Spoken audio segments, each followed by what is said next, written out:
Hello and welcome back to Webtech Tutorial. Today I'm going to show you how to change your Instagram account password. Do watch the video till the end to learn how and subscribe our channel and press the notification button to get notified when we come back with another helpful video. Initially, click on Instagram on your phone.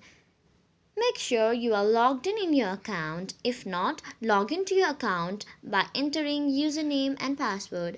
Then go to your profile and click on tab shown on right corner of your profile.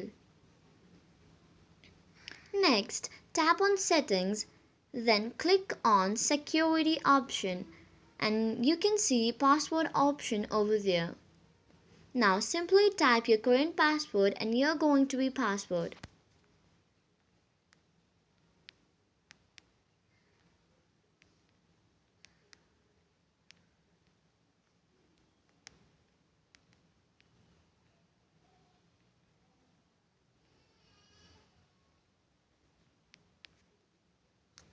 Type the same new password on the next option.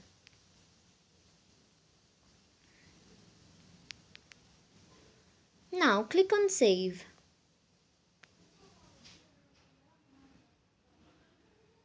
It might take some time to get load, but there you go. This is how you can easily change your Instagram account password. Hopefully you found this video to be helpful. If you did, go ahead and give us a thumbs up. Comment down below on comment box if you have any feedback for us. I'll soon be back with another tutorial episode. Goodbye till then.